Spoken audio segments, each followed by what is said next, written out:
Hello everyone, welcome to my page and সবাইকে ঈদ মোবারক, ঈদের অনেক অনেক শুভেচ্ছা। গতকালকে সারাদিন রাত কি করলাম সেই ব্লগটাই শেয়ার করব।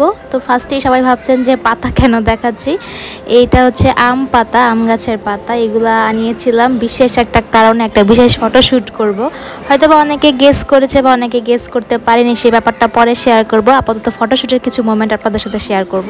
এই আম পাতাগুলো আমার ননদ উত্তরা থেকে নিয়ে আসে, ওদের বাসার পাশে আম গাছ আছে, সেখান থেকে অনেক কষ্ট করে নিয়ে আসে, বলি নিয়ে আসতে। আসলে প্রতি মাসে আমার ছেলের কিছু ফটোশ্যুট করি, আপনাদের সাথে শেয়ার করি, সেই ব্যাপারটাই আজকে করি। ফটোশ্যুটের জন্য যা যা প্রয়োজন সবকিছু নিয়ে নিয়েছিলাম আর এখানে ছেলেকে রেডি করতে বসে যাই। একটা ফটোশ্যুট করতে গেলে যে কত কষ্ট, কিন্তু যখন সে ছোট ছিল তখন অতটা কষ্ট হতো না।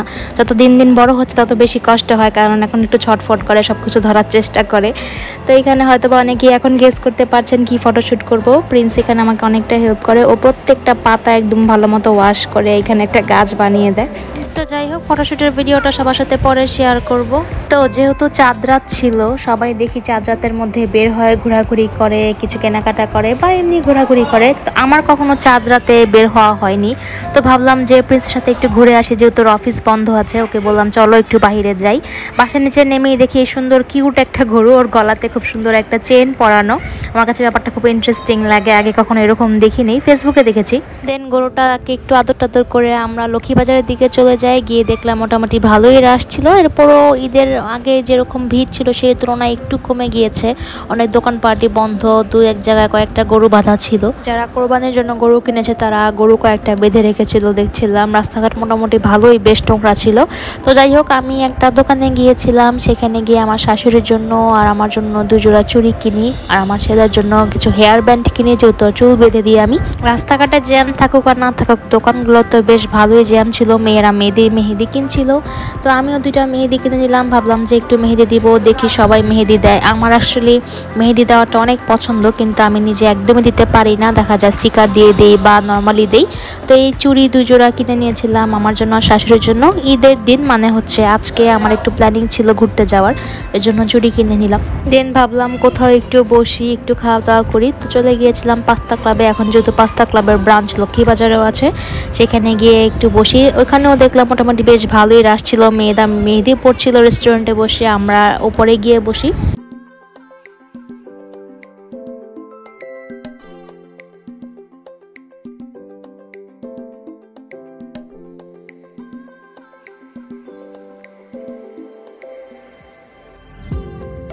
দেন কিছু হালকা পাতলা খাবার অর্ডার করি, থাই স্যুপ, চিকেন ফ্রাই আর ফ্রেঞ্চ ফ্রাই কিছু অর্ডার করে খাচ্ছিলাম। পাস্তা ক্লাবের থাই স্যুপ থেকে কিন্তু মেনলি ক্লিয়ার স্যুপটাই অনেক বেশি মজা। আমি বেশ কয়েকবার খেয়েছি, সেটাই খেতে গিয়েছিলাম, কিন্তু গিয়ে দেখলাম যে সেটা নেই, সেটা হবে না। দেন সেখানে বসে দেখছিলাম কিছু মেয়েরা খুব সুন্দর করে মেহেদি দিচ্ছিল। আমি একদমই পারি না, তারপরও ওদেরকে দেখে আমার খুব ইচ্ছে হলো যে আমারটা আমি একটু দেই। তো ব্যর্থ চেষ্টা করলাম। অলওয়েজ আমি হাতের মধ্যে পি লেখি। আচ্ছা, পি ফর কিন্তু আগে ছিল প্রিন্স, এখন পি ফর হচ্ছে প্রিয়, আমার ছেলের নাম। তো সেটাই চেষ্টা করছিলাম, ওটা একটু আঁকাবাকি করছিলাম সুন্দর করে, যেহেতু দিতে পারি না কি করার। এই যে মেয়েরা বান্ধবীরা মিলে কি সুন্দর মেহেদি দিচ্ছে। আমার বান্ধবীগুলো কোনো কাজে নাই, দুই একটা আছে যেটিও মেহেদি দিতে পারে না। তো যাই হোক, এরপরে এখানে চিকেন ফ্রাই চলে আসে। চিকেন ফ্রাই দিয়ে আমি থাই স্যুপ খাই, এটা আমার অনেক পছন্দ। পাস্তা করে চিকেন ফ্রাইটা আমার অনেক পছন্দ, ওদের গার্লিক মেয়োনেজটা দিয়ে। এরপর এখানে বসে একটু ফটোশ্যুট করছিলাম। ভাবলাম যে চাঁদ রাত যেহেতু দেখলাম সবাই সুন্দর করে ছবি তুলছে, একটু ছবি তোলার ব্যর্থ চেষ্টা করি। সবাই খুব সুন্দর করে সাজুগুজু করে গিয়েছে, কিন্তু আমরা এমন একটা স্পেসে বসেছিলাম যে নড়াচড়া করা যায় না। তো আমরা একটু খাওয়া দাওয়া করে এখান থেকে কিছু খাবার পার্সেল নিয়ে নিই। তারপর আমরা বেরোয় একটু চা খাই, মেনলি আমি চা খাই, দুধ চা খাই, অনেকদিন টঙের চা খাওয়া হয় না। এরপর আমরা একটু আল এরাবিয়ানে গেলাম। ভাবলাম যে একটা ছোট্ট একটা কেক কাটবো, যেহেতু চাঁদের দিন বাবা দিবস ছিল, প্রথম বাবা দিবস, প্রথমবার বাবা হয়েছে সে। তো একটা ছোট্ট কেক নিয়ে নিলাম আমরা, যে বাসায় গিয়ে একটু কেক কাটাকাটি করব। আমার এই ড্রেসটা আমি প্রেগনেন্সিতে অনেকবার পরেছি, তো এখন যখন পরি আমি বারবার নিজেকে দেখিয়ে যে তখন আমার একটা বেবি বাম্প ছিল, দেখতে একরকম লাগতো, এখন একরকম লাগে। বারবার সেই দিনগুলো আমার মনে পড়ে যায়। তো যাই হোক, আমরা সেখান থেকে কেকটা নিয়ে এরপরে বের হয়ে যাই লক্ষ্মীবাজার। আর একটু কিছুক্ষণ ঘোরাঘুরি করি, টুকটাক কিছু কেনাকাটা করি, এরপর বাসায় চলে যাই। আমাদের অনেক রাত হয়ে গিয়েছিল। বাসায় গিয়ে প্রিন্স একটু ড্রেস চেঞ্জ করে, আমার সোনাকে আমি একটু রেডি করি, এরপর আমরা একটু ফটোশ্যুট করি, ভিডিও করি। আমার শ্বশুর আসে, তো ওরা তিনজনে মিলেও ফটোশ্যুট করে। ওরা হচ্ছে 3 প্রজন্ম, 3 জেনারেশন, যেহেতু প্রিন্স খুব খুশি ছিল। আমার শ্বশুর যেহেতু অনেক বিজি থাকে, রাতে ফিরতে ফিরতে অনেক লেট হয়ে গিয়েছিল, আর উনি একটু ক্যামেরা শাই পার্সন, পার্সন সহজে ক্যামেরাতে ছবি তুলতে চায় না বা ছবি তুললেও ফোকাস করতে পারে না ক্যামেরার দিকে। তো ওনাকে অনেক জোর টোর করে বসিয়ে আমরা একটু ছবি টবি তুলি। আর এই যে আমরা মা ছেলে তারপর হচ্ছে প্রিন্স আমরা মিলে একটু ছবি তোলার চেষ্টা করছিলাম। কিন্তু এই যে একটা সুন্দর ছবির পেছনে যে কত কিছু থাকে, কত স্ট্রাগল থাকে। আমার ছেলে আমার চুল টুল ছিঁড়ে অবস্থা খারাপ করে দেয়, আর সবাই ওকে হাসানোর অনেক চেষ্টা করছিল একটা সুন্দর ছবি তোলার জন্য। এরপরে যে শাহিনীর সাথে শাহিনীর বাবাও একটু ছবি তোলার চেষ্টা করে, যেহেতু ফাদার্স ডে, ওকে বলে তুই আমাকে খাইয়ে দে, সে নিজেই খেয়ে কুল পাচ্ছে না, বাবাকে খাওয়াবে কি। আসলে ছোট মানুষ যা হয়, ওর আসলে পেস্ট্রি কেক অনেক পছন্দ আমার মতোই। ফাদার্স ডেটা অ্যাকচুয়ালি অনেক সুন্দর করে সেলিব্রেট করা হয়। এরপরে আমরা দেখি শাহিনীর দাঁত পড়ে যায়। ও অ্যাকচুয়ালি একটা বিস্কিটের প্যাকেট খুলতে গিয়ে দাঁতটা পড়ে যায়। দাঁতটা নড়ছিল, আগে থেকে আমাদেরকে দেখাচ্ছিল যে দাঁত পড়ে গিয়েছে। অনেক কান্নাকাটি করে ফার্স্টে, পরে আস্তে আস্তে বুঝতে পারে। আমরা একটু খেপাচ্ছিলাম যে এখন তোমার কি হবে, অ্যাম্বুলেন্স দিয়ে হসপিটাল নিয়ে যেতে হবে। এরপরও দাঁতটা অনেক যত্ন করে রেখে দিয়েছিল। দাঁতটা আমাকে দেখায় যে এই দেখো, এই দাঁতটা সে বালিশের নিচে রেখে দেবে, এটা ওকে ভগবান নিয়ে গিয়ে একটা সুন্দর একটা গিফট দেবে। তা আমি ওকে বলছিলাম আমাকে দে, আমি তোকে সারপ্রাইজ দিচ্ছি, এটা নিয়ে একটা সুন্দর একটা সারপ্রাইজ গিফট দেবো। আসলে ছোটরা কার্টুন দেখে যা শেখে, কার্টুনে দেখায় যে বালিশের নিচে দাঁত রাখলে পরে স্যান্টা ক্লজ বা কেউ এসে ওদেরকে গিফট দিয়ে যাবে। তো আমি ওর জন্য মেহেদি কিনে আসছিলাম, তো সেটাই ওকে দেবো। এর জন্য ওকে বলি চোখ বন্ধ করো, একটা আমি তোমাকে সারপ্রাইজ দেবো।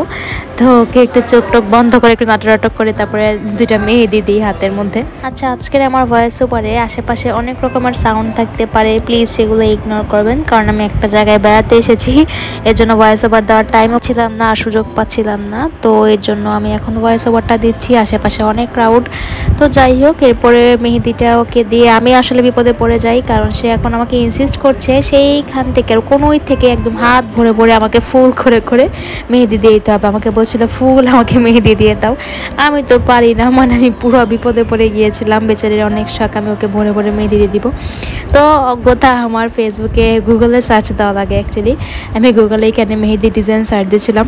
ডিজাইন দেখে আমার মাথা ঘুরে গিয়েছে যে আমি কীভাবে এগুলো দিব, আমি কিছুই পারি না। এরপরও দেখছিলাম। এরপর ওরে আমি যে কী যে এঁকে দিয়েছি আমি নিজেও জানি না। তো ওর সাথে আমি একটু খেপেও যাচ্ছিলাম। ও প্রচণ্ড নাড়াচাড়া করে, ছোটো যেহেতু, মানে খুব এক্সাইটেড। আবার আমাকে বলছে এটা বড় হয়েছে, সেটা ছোট হয়েছে, এটা সুন্দর হয়নি। এরপর আমি ওকে যা পারছিলাম তাই দিয়ে দিয়েছি শেষ পর্যন্ত। আমার ক্লায়েন্ট অনেক বেশি খুশি হয়, বলে অনেক সুন্দর হয়েছে। আসলে ছোট মানুষ যা দিয়েছে দিয়ে অনেক খুশি সে। এখনও মেহেদি দিতে পারিনি, সেই সৌভাগ্য আমার হয়নি, কারণ ছেলে নিয়ে আমি অনেক বিজি।